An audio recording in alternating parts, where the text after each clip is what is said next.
Are you okay? When you get asked that question, how do you respond? Good. Not a dull day at all. I am great. Why there's a bit of a pause there. You can't always be like the best. Like I'm not like overly happy, but I'm not bad. You're neutral. Yeah, I'm kind of in the middle. Alright, yeah. Just on work break right now, enjoying a bit of free time, I'm doing good actually. Today is a good day. I wasn't doing good yesterday, but I'm good today. Why weren't you doing good yesterday? I just had a few things that just really affected me, but I acknowledged it. Today's a brand new day. I'm doing fine. Did you know 1 out of these 5 people are currently suffering with a mental illness, while 45% of the Australian population will experience a mental illness during their lifetime? Now, these aren't just statistics, they are potential friends, family members, co-workers, and neighbours. Last Thursday, it was Are You OK Day, which is basically a mental health awareness day, so I went out to the public and wanted to get the real answers. What's your name? Alex? I just asked you that like 3 times, but I'm asking strangers to basically share the most difficult time for them mentally in your life. What was that for you? I lost a best friend to suicide about 3 years ago. Yeah, and that was it's crazy. Like something that was you don't expect. For me, definitely, like you got so many emotions floating through of like what you could have done better, what could have been different. Was that the first time you went through something like that, like a death? Yeah, definitely. What was that grieving process like for you? For me, it was hard. My friend was in and out of hospital and healthcare quite a bit, and so it felt like we were doing all the right things.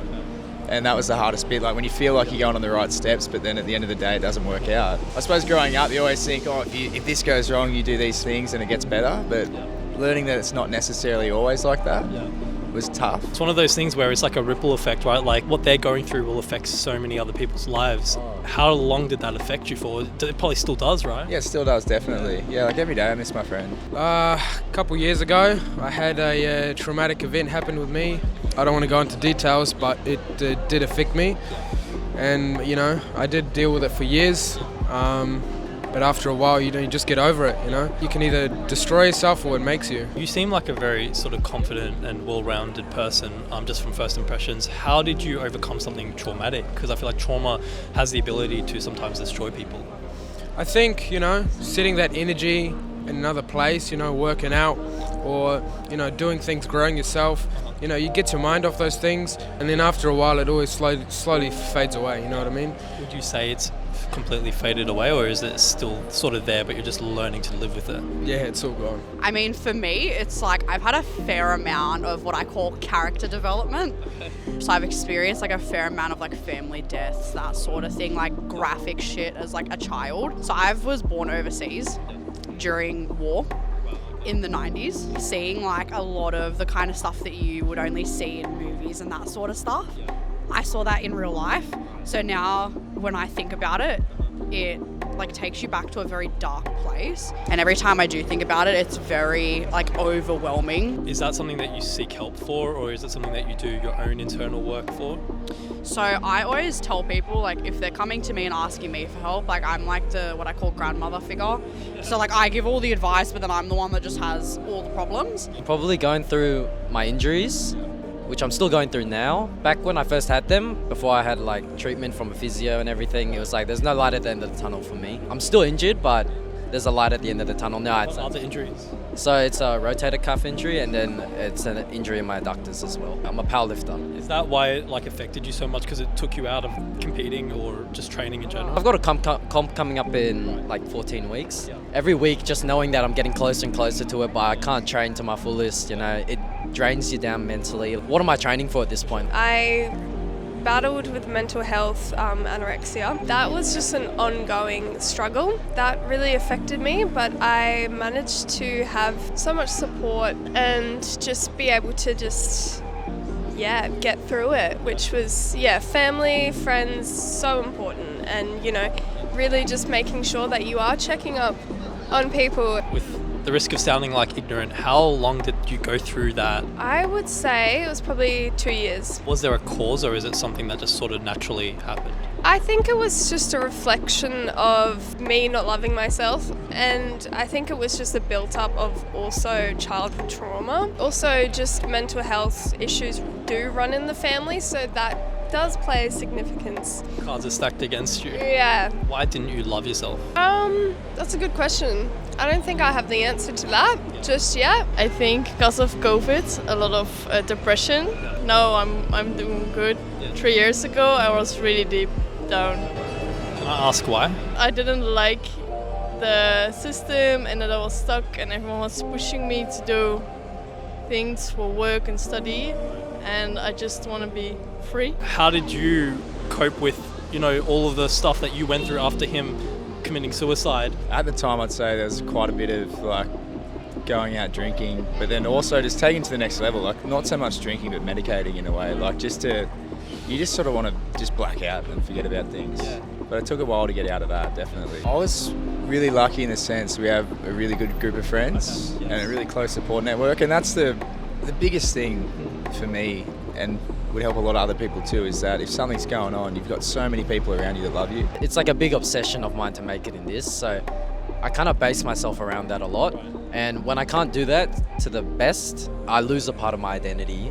Why do you put so much pressure on yourself though? I don't know why, actually, honestly. It's a weird question. Like, everyone says do it for yourself. I do it for my mum, I guess, because she used to be a weightlifter. Not a powerlifter, but a weightlifter back in China. She never got to make it to the highest level. So you want to make her proud? I want to make my mum proud, yeah. Wow, man, I can imagine that's like double the stress, right? Because it's the stress on yourself, but then also the expectation of you wanting to make your mum proud as well. So when we talk about mental struggles, what is the actual struggle you're going through? It's an anxiety that I'm not going to be able to be the best. If you do not feel like comfortable with the way you're mentally sitting, you need to seek other help, because even sometimes just a different perspective can change the game for you. I don't like talking to people, and so psychologists, psychiatrists, that sort of thing don't really work for me, but it might work for other people. I mean, what you said before about like people coming to you for advice, do you think that's almost a form of your own therapy, right? You helping other people in a way sort of distracts you from your own problems. Yeah, definitely when people do come to me, it's very much of like, I now get a distraction from what I'm thinking about. What are you thinking about? Currently, nothing, honestly. Like, I don't like to think about things for too long. Have you ever had depression? I currently do. I've got quite a few mental illnesses. I've got depression, anxiety, bipolar as well, autistic and ADHD. And so all of that kind of just creates chaos, if you will, in my mind. So the depression and the anxiety has stemmed from the trauma.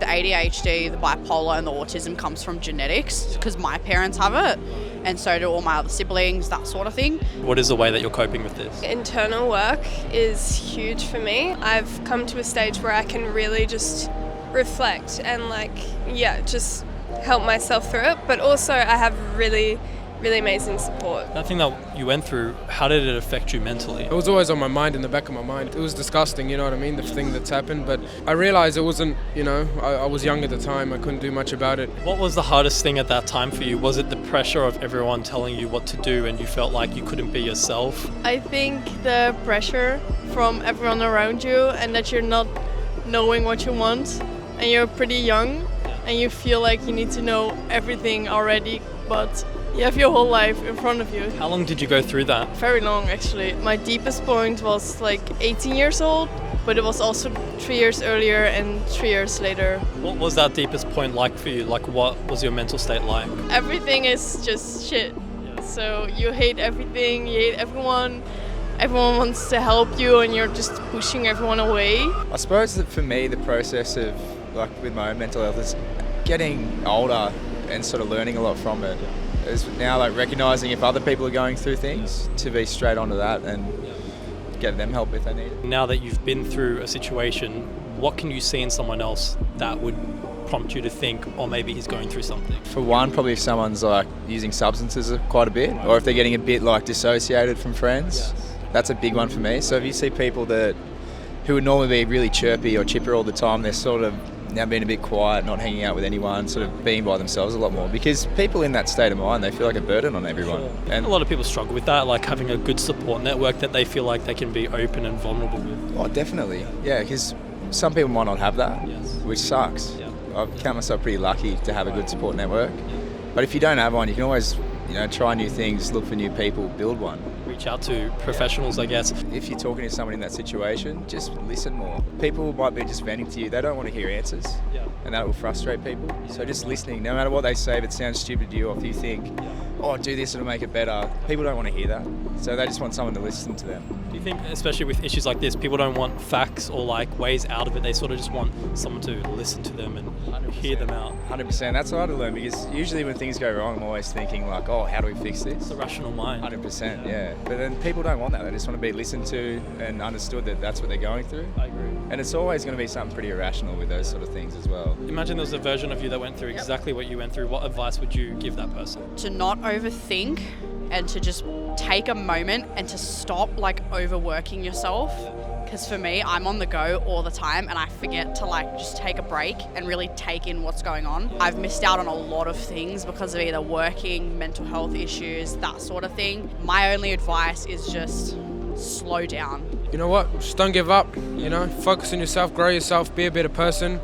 Make sure it never happens again. You know, that's what I can say. That you need to listen more to yourself and to your inner voice and not to the people around you and the system, and follow your heart. I would say life is short. No one cares what you look like. Eat that burger. So was that what it like was for you? Yeah, especially just for women. It's a very common thing, unfortunately. With what you said about sorry miss, we're just filming a video. No, you're good. Based about what you just said about image, right, where does that come from? Like obviously social media and things like that, but within yourself, like those are all external things. Why does that, like, do you think affects women so much that they feel the need to like adjust themselves to the standards? Because it's just what is constantly portrayed, like everywhere. But do you think it comes from like almost a point of we haven't been taught to love ourselves, so our minds are so easily infiltrated by outside standards and things like that? Definitely. I think we're always concerned about what other people think of us rather than, you know, just appreciating ourselves. Do you feel like you love yourself? I think now, yeah, Yeah. definitely. You didn't before? I just felt guilty. Felt like I could have done more. Felt like if I was a different person, things might have been different. But you can't change what's happened. I love myself. Yeah. I love myself. I do. I love myself a fair bit. I feel like I love myself more than other people love me. I'm very much on the self-love kind of train. I'm getting there. Okay. I mean, that's all I want to hear. Yes, Are you happy right now? yes, I am. That's pretty much everything. Thank you, bro. I appreciate that.